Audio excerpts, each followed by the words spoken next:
Feint, three-step feint. The three-step feint is a part of the handball team's ABC and is considered to be one of the most used feints within the sport.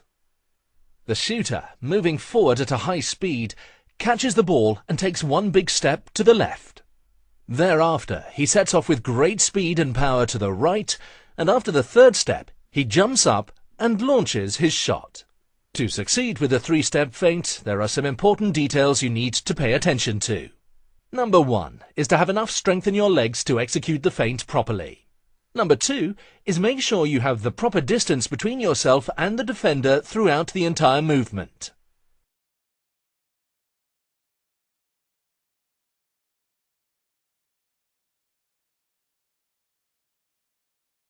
Feint, shot feint.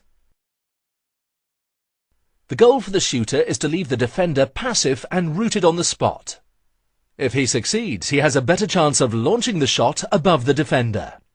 In order to pull off the feint, you have to execute it clearly and make sure you have power left in your legs to jump up and launch your shot.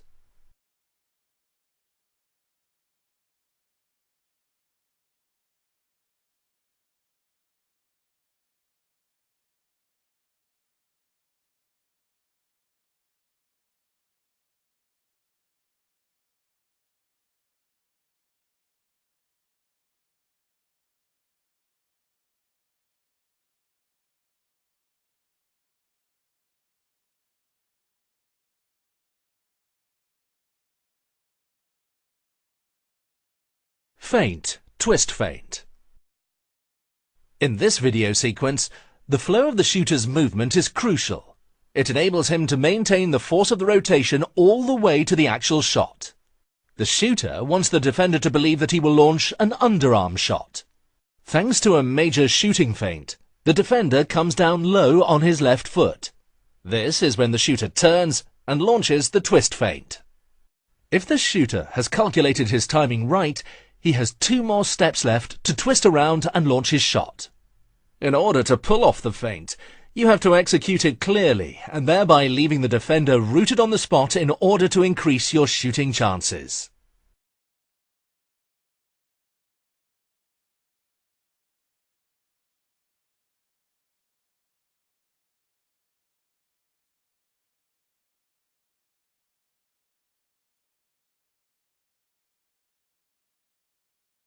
Passing between legs. To pass the ball onto the line player, in this case the pivot player, is a challenge. The key is to find space for the pass to the line player. As it turns out, there is a lot of space around the defender's legs. Through the attacker's quick change of pace and the three-step feint, he forces the defender to move sideways. Then, at the most advantageous moment, he plays the ball in the gap that becomes present when the defender moves his legs. From the line player's pivot point of view, it is important that he moves along with the movement of his teammate, enabling him to catch the ball, twist around to get round the defender, and last but not least, score a goal. Please notice the timing of the attacker when he plays the ball between the defender's legs.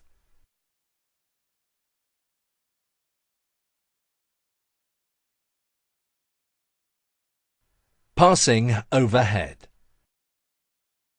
A variation that might frustrate the defender is when the attacker passes the ball closely over the defender's head. To succeed, you have to trick the defender to lower his hands. One way of executing it is to feint a low play, but by using your wrist, play the ball over his head instead. The pass demands excellent wrist skills and will be a surprising choice of passing the ball for any defense exposed to it.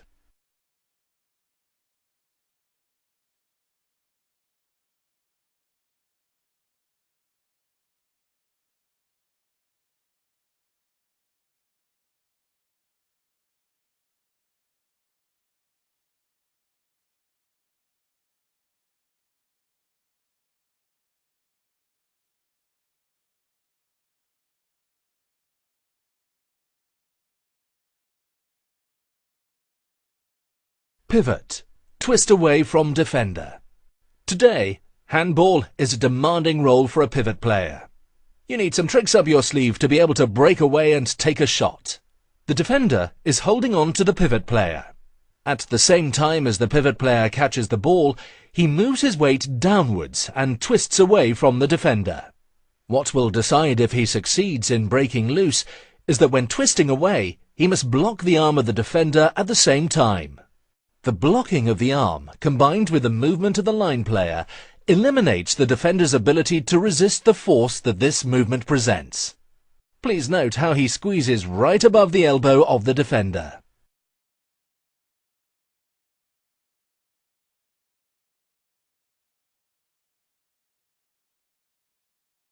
Penalty throw, lob. If you are facing an offensive goalkeeper, a lob could be very effective. As a shooter, it is important that you try to get the goalkeeper to make the first move. Make a small body feint or go for a really powerful shot to get the goalkeeper moving. Once the goalkeeper has started to move, preferably sideways, it is very difficult for him or her to reach a well-balanced lob. Please note the hand and wrist movement of the shooter.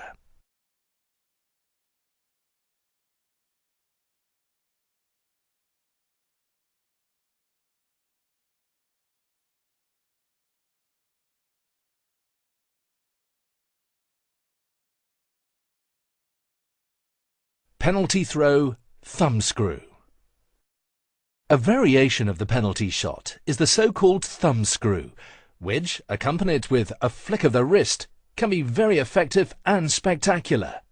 A dummy move will make the goalkeeper cover the wrong corner, enabling the shooter to place the ball close to his standing leg. Please note the flick and twist of the wrist and the effect it has on the trajectory of the ball.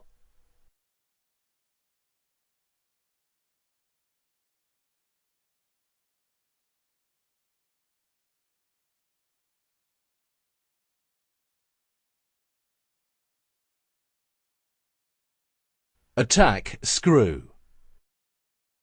The key here is for the attacker to make the jump as high as possible and thereby gain time needed to finish his shot. By raising his arm and at the same time changing the angle of his upper torso, the attacker wants the goalkeeper to believe that he will shoot the ball in the nearest corner.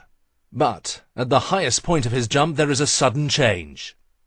He lowers his hand, and with a flick of the wrist, he places the ball beyond the reach of the goalkeeper. Please note the attacker's body positioning, paying attention to the angle of his upper torso, and also note the flick of his wrist and the spin that is put on the ball.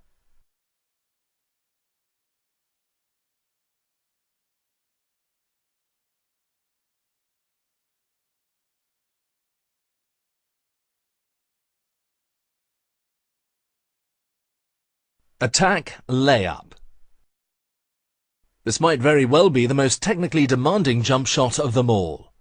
First and foremost, a quick high jump is needed in order to gain as much time and favourable angle as possible.